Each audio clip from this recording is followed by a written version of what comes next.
the Joola Mod-TA 14mm. You're about to watch about 25 minutes of footage that I captured just a couple days ago during a 2-hour open play between a bunch of 4.5 plus players that showed up. I'm not just going to include the greatest points that I played. It's not going to be a compilation of my greatest hits. Don't worry about that. Any point during which I hit the ball at least twice is going to be included because I want you guys to see when I struggle with the paddle and when I perform well with the paddle. So that's why there's about 25 minutes of footage out of that 2 hours or so that I played. After you get done watching that footage, or you can click through, I'm going to have everything timestamped down below. I'm going to speak about my general thoughts regarding this paddle. Some of you might know that have been catching up with my channel. I've been using the gearbox for almost this whole year. I was using the Pro Power for the first 7 months of this year, and then I've been trying to use the Pro Ultimate for about a month. My last video, as a matter of fact, was with the Pro Ultimate. But now I got the Mod-TA 15, so we're even going to discuss how this paddle matches up against those other two paddles. So I'll see you soon.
I'm sorry, Liz.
So out of all of the games that you just watched, I only lost one of them. And as a matter of fact, one of the games I did not record, which was the very first game, and I did win that one too. So the reason why I bring that up is because clearly I was having a good day. So maybe I gotta separate me having a great day from how the paddle performs. I'm not sure, but I'm still gonna be sharing my thoughts. So for starters, how is my Mod-TA set up, right? Is it stock? Well, it's not. It does have about 6 grams of tungsten tape going up the side. You can kind of see how it goes up, right? I have a little bit of gap there. That's more for aesthetic reasons than anything else, I would imagine, right? And more importantly, and I'm going to show you this, and I think this changed the paddle just drastically for me. I'm sorry. The Slyce cap. Now, I don't want this to be another ad for the Slyce cap, but on this particular paddle, for some reason, Slyce cap turned it into a monster of a paddle. So here's the deal. A few weeks ago, I bought the Mod-TA a day before a tournament I was going to play in. I have footage from that, by the way. I have yet to cut it up or so. The tournament went okay, lost in the semifinals, and my very first few games were in that tournament with the Mod-TA, and that's because during the warm-up, I was warming up early that morning, it felt fine, right? I was playing with Pro Ultimate, and the Mod-TA felt good. The things that stuck out. Now, the reason why I bring this up is because during that tournament, I was playing without the Slyce cap. I just had some weights on the side, right? So I'm trying to compare how it felt back then. And it felt good, right? Right away, the size of the sweet spot was very noticeable compared to anything from the gearbox side, right? The Pro Power, the Pro Ultimate, it didn't matter. The sweet spot on this was massive, and I was still getting quite a bit of power on it. Was it as much power? No, it was not. But there was one key thing that I felt that was so different of this paddle, and it was the dwell time. It's very noticeable, the dwell time, especially on the ground strokes, especially if I'm going for a big drive. You feel it, okay? You feel it grabbing onto the ball. I haven't felt that out of any of the paddles in the gearbox, but you do feel it here, so that's very noticeable. Second of all, the 14 millimeter, it feels quick in my hands, okay? This might speak to me to the fact that maybe I'm more comfortable with a 14 millimeter as opposed to 16 millimeter paddle, because it could be that, hey, at some point if I'm losing hand speed, right, even just by how quick I like to swing through the ball, it starts to feel a little sluggish for me. This feels quick in my hands, and it felt like I had a lot of power. It actually felt, again, a lot of these comparisons are going to be against the Gearbox Pro Ultimate, which I think is fair because they all kind of fit within that power category, right?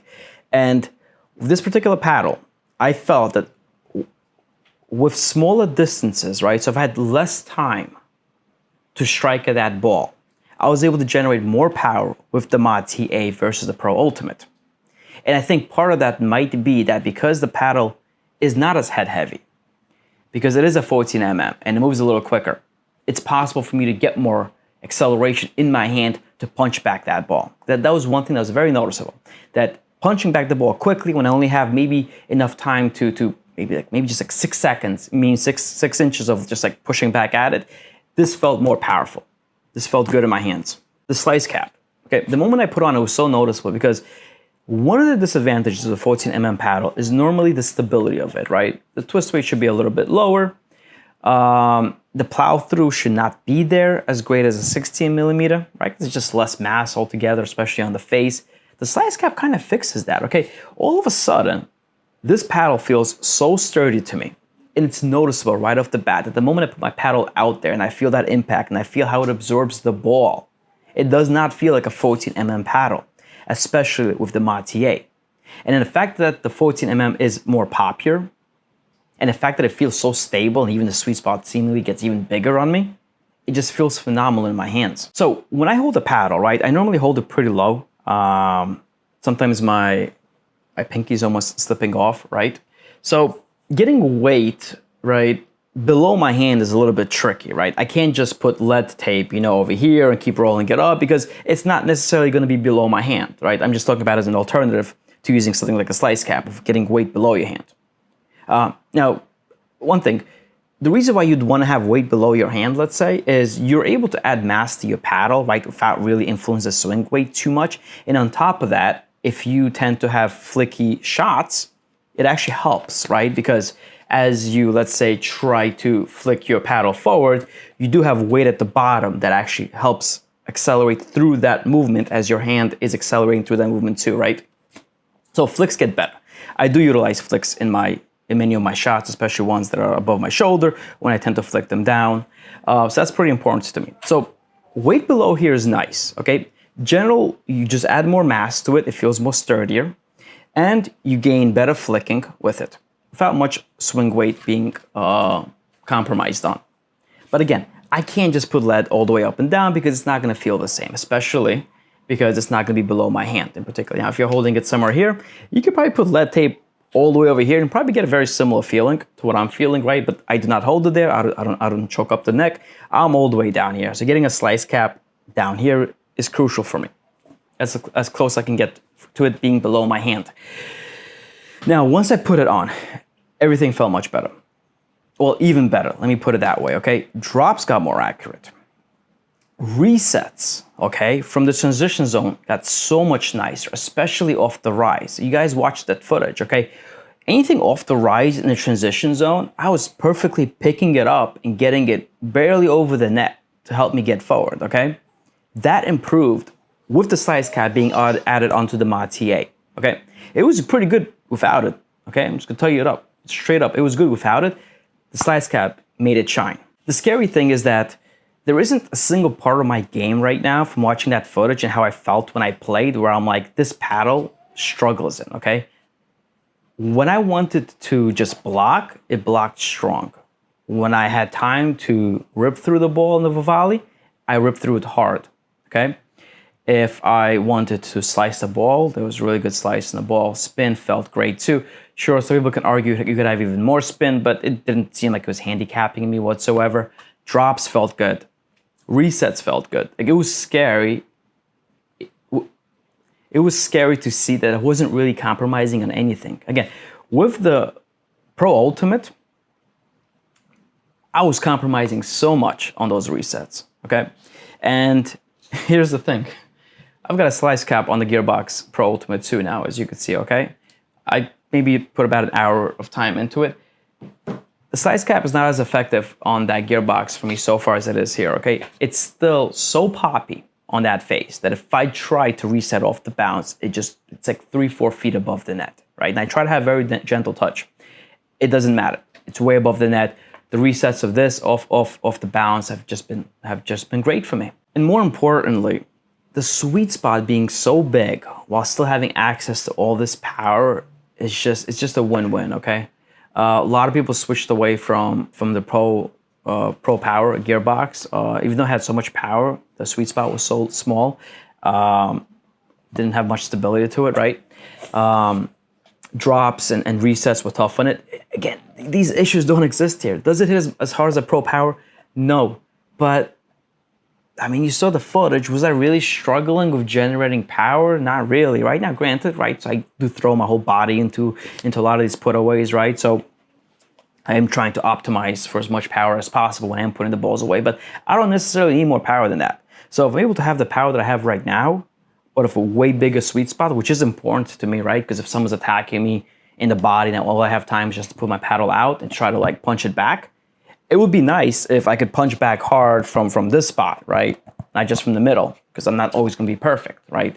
With the gearboxes, if it's hitting the sides, it's coming back weak no matter what. Sure, if I'm hitting the middle, it's going to come back strong. And I would like to say that I'm always hitting the middle of the sweet spot, but that's not always going to be the case, right? If it's a fast hand battle, I'm going to miss the middle sometimes. It's going to happen. But as it stands right now, this will likely be my paddle moving forward. Everything just feels good of it. Everything feels good of it. The only drawback I gotta say with it is the fact that people say that they end up core crushing the paddle. And this one is surprisingly not yet core crushed, even though I'm going ham with it. I don't really hear the core crushing just yet. But if that is an issue, which it seems like it's an issue, then it's likely going to be an issue for me as well. It does seem like they do warranty replacements if it does core crush, but you do have to wait. By the way, Gearbox has a great warranty program. You tell them, they ship out a paddle within a few days, and you keep this paddle until that one comes in. That's phenomenal. But it looks like with Joola, you may have to wait weeks on end. I'll probably have to end up having to buy another one of these while I wait, just to kind of be able to exchange it back and forth, because I don't see myself finding another paddle out there that is as effective as this paddle is right here. especially with the way that I have it set up. Again, without the Slyce cap, it was a great paddle. I enjoyed it. Okay, I enjoyed it. I also saw very little drawbacks, but I did see some issues with the power through, right? I did see some issues that if the ball was just hanging there and I wanted to rip through it, that the Pro Ultimate or the Pro Power really had a lot more juice, right? If I had that time to rip through it. But with the Slyce cap, that's not the case anymore. I'm getting all the power that I need. The flicking feels phenomenal, and the Slyce cap is not working well in the Pro Ultimate so far whatsoever. So this will likely be my paddle of choice moving forward. I will have more footage of it in addition to that. If you have any questions regarding this paddle or the way it's set up, let me know in the comments below. Other than that, have a good time. Have fun out there. Until next time.